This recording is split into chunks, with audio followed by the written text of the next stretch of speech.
Question number 6। Question number 6 कह रहा है कि जूस की सप्लाई 35 दिन तक चलती है, यदि उसका प्रयोग 40% बढ़ा दिया जाए तो उतनी मात्रा कितने दिन तक चलेगी। तो भाई ये M1D1 वाला क्वेश्चन आपका बन गया कि आप मान लिए भाई 100% पहले जूस पी रहे थे, तो आप वो कितना चल रहा था भाई 35 दिन चल रहा था। अब उसकी सप्लाई 40% बढ़ा दी, मतलब 140 दिन, और इनटू अब क्या हो जाएगा भैया x दिन मान लो चलेगा, ठीक है। तो यहां से आप काट लो 35 से कितनी बार में, 4 बार में, तो 35 से 4 बार में और 4 से भैया इधर 100, 25 बार में।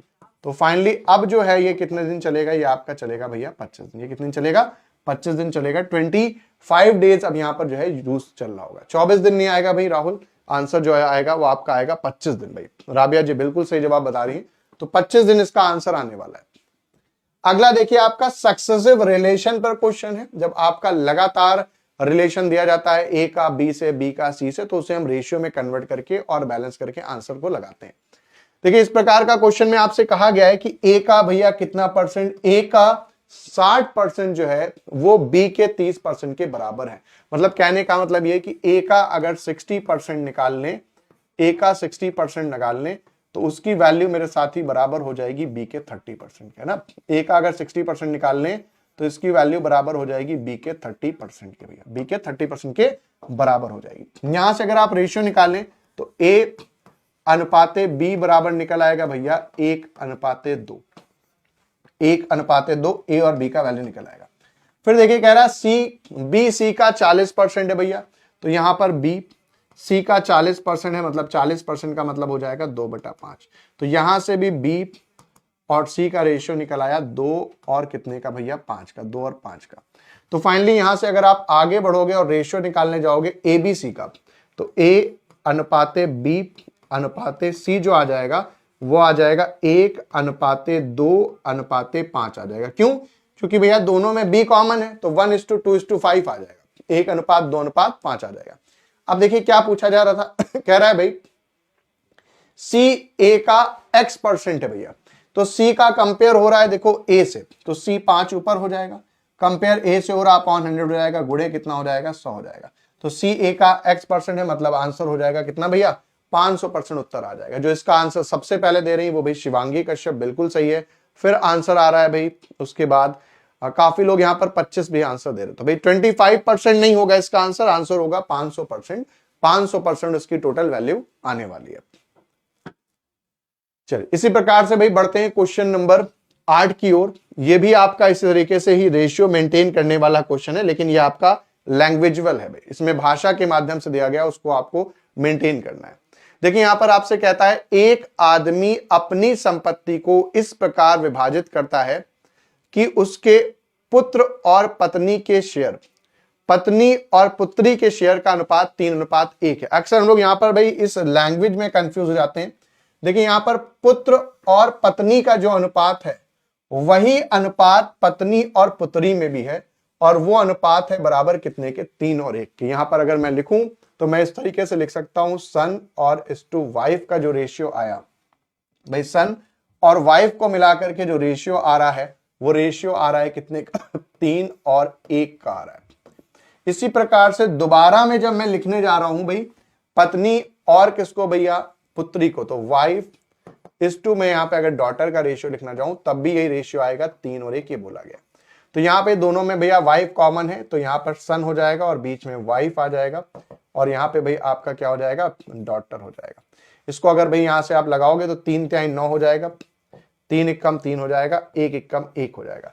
तो ये यहां से आपका सन, वाइफ और डॉटर का रेशियो मिल गया 9, 3 और 1, तीनों का रेशियो मिल जाएगा 9:3:1 आपको देखने को रेशियो मिल जाएगा। देखिए यहां पर आपसे कहा गया है यदि पुत्री को पुत्र से इतने रुपए कम मिलते हैं भैया, तो पुत्र और पुत्री के बीच का डिफरेंस दिया गया आपको अंतर, तो पुत्र और पुत्री के बीच का डिफरेंस मेरे साथी कितना है, 10,000 है यहां पर, और इनके बीच का डिफरेंस कितना है, 8 है। डिफरेंस कितना है, 8 है।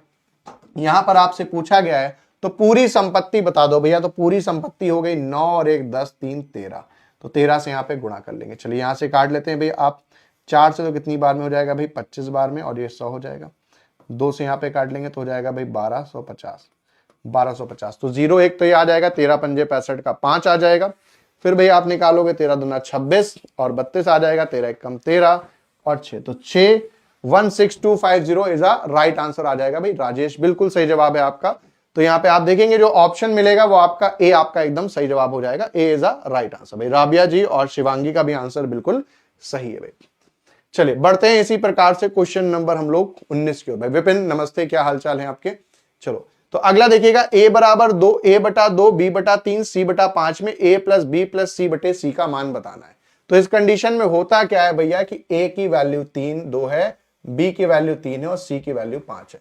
तो जहां जहां a लिखा वहां वहां 2 रख दो, जहां जहां भैया b लिखा वहां वहां कितना रख दो, 3 लिख दो, जहां जहां c लिखा वहां 5 लिख दो। तो क्या हो जाएगा 2 प्लस 3 प्लस 5 और बटे कितना हो जाएगा 2। तो भैया हो जाएगा 10 बटा, सॉरी यहाँ पे भाई 10 बटे कितना हो जाएगा, बटे में 5 आ जाएगा। तो यहाँ पर हो जाएगा 10/5 और 10/5 को भैया जब सॉल्व करोगे तो बराबर कितना दे देगा, 2 दे देगा। 2 इज अ राइट आंसर आपको देखने को मिलेगा। 2 इसका एकदम सही आंसर आ जाएगा। तो यहाँ पर भी आंसर भाई आकाश और राबिया और साधमा जी भाई, ठीक है, मोटिवेशन, तो सभी लोग का बिल्कुल सही आंसर है। 2 इज अ राइट आंसर आपको देखने को मिलेगा। बढ़ते हैं भाई क्वेश्चन नंबर 10 की ओर।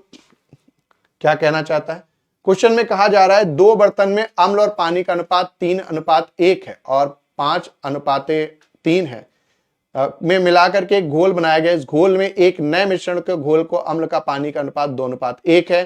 तैयार करने के लिए दोनों प्रकार को किस प्रकार के अनुपात में मिलाया जाए। मतलब यहां पर आपका मेरे साथी एलिगेशन लग जाएगा भैया। तो एलिगेशन में आपको पता है टोटल पार्ट जोड़ करके लिख लेते हैं। तो यहां पर 3/4 हो जाएगा, यहां पर 5/8 पार्ट लोगे और यहां पर भैया 2/3 ले लेंगे। ठीक है, चलो तो कैलकुलेशन इजी करने के लिए चाहो तो वहीं पे मल्टीपल ले लेते हैं भैया, ताकि थोड़ा सा मेरे लिए इजी हो जाए। 3/4 पार्ट यहां से ले लेंगे। यहां पर कितना पार्ट हो जाएगा भैया, 5/8 पार्ट हो जाएगा और यहां पे 2 बटा कितना हो जाएगा, 3 पार्ट होगा। इस प्रकार के जब भी क्वेश्चन आते हैं तो कैलकुलेशन मेरे लिए इजी करने के लिए नीचे नंबर का हम एलसीएम ले लेते हैं। तो यहां पर हम 24 से मल्टीप्लाई कर लेंगे, यहां पर भी 24 से मल्टीप्लाई कर लेंगे और यहां पर भी 24 से मल्टीप्लाई कर लेंगे, ताकि एलिगेशन में वैल्यू लगाना हमारे लिए थोड़ा आसान हो जाए। देखो भैया 4 छंग 24 हो जाएगा। तो मैं यहाँ पे अलग समझाने के लिए बढ़िया से लिखे दे रहा हूं, आप यहीं पर भी 18 डायरेक्ट लिख सकते हो। यहां पर देखोगे 3×8 = 24 भैया, ये हो जाएगा 3 पंजे, इसकी वैल्यू कितनी रहेगी, 15 हो जाएगी। और यहां पे देखोगे 3×8 = 24, इसकी वैल्यू 8×2 = 16 हो जाएगी। तो जब एलिगेशन लगाते हैं तो बहुत ही इजी वैल्यू में आप घटा करके 1:2 वर्बली निकाल लेते। अलग मैंने भाई इसलिए लिख दिया ताकि आपको क्लियरली बढ़िया समझ में आ जाए। आप चाहो तो यहीं पर भी साइड में वैल्यू लिख करके और आराम से सॉल्व करके आगे बढ़ सकते हो। तो ये आंसर आपका निकल आएगा 8, 15 और 16 1:2 का रेशियो आ जाएगा, जो कि ऑप्शन नंबर ए सही है भाई आपका। हाँ, सभी लोग का इसका आंसर ए सही है, जो मैं देख पा रहा हूं ऊपर से भाई। विश्वकर्मा कुमार जी, शिवांगी, साधमा और सरवण चौहान, नेहा, राजेश, सभी का इसने मोटिवेशन, राबिया, साधमा, सभी ने भाई बिल्कुल सही आंसर दिया। विपिन कुमार, आकाश, सभी ने इसका बिल्कुल सही जवाब दिया। चलिए अगला क्वेश्चन आपके डीआई का आ चुका है। मैं साइड हो जाता हूं, डीआई आप साइड से एक बार मैं पढ़ दूं और आपको क्वेश्चन समझ में आ जाए। तो यहाँ पे कहता है, निम्नलिखित वृत्ता आरेख में एक परीक्षा में विभिन्न विषयों में उत्तीर्ण छात्रों की संख्या को दर्शाया गया। अनुत्तीर्ण छात्रों की संख्या 500 है भैया। तो यहां पर आपको जो ग्राफ दिया गया है वो अनुत्तीर्ण छात्रों को दर्शा रहा है, जिसमें टोटल नंबर आपके 500 है। क्वेश्चन क्या कह रहा है, कह रहा है विज्ञान में अनुत्तीर्ण छात्रों की संख्या अन्य सभी विषयों में, विज्ञान को मतलब छोड़ दो, अन्य सभी विषयों में छात्रों की उत्तीर्ण संख्या के से कितना कम है। तो यहां से अगर आप ध्यान से देखोगे तो भैया विज्ञान में लोग कितने कम पास हुए हैं, अगर विज्ञान में 32% लोग फेल हुए हैं, तो बाकी इनमें अगर जो देखोगे जोड़ोगे तो भैया टोटल कितने लोग फेल हुए होंगे, 68%। कितने फेल हुए होंगे, 68%। इनके बीच का डिफरेंस ही तो निकालना है। तो भैया निकाल लो कितने लोग फेल हुए हैं, 500। इनके बीच का डिफरेंस देख लो भैया 32 और इसके बीच का डिफरेंस देखोगे तो 36% आ गया। 36% निकालोगे, परसेंट हटता है, 2 0 कट जाता है और यहां से आपको भाई पता होगा 36 × 5 करते हैं तो 180 इसका उत्तर आता है।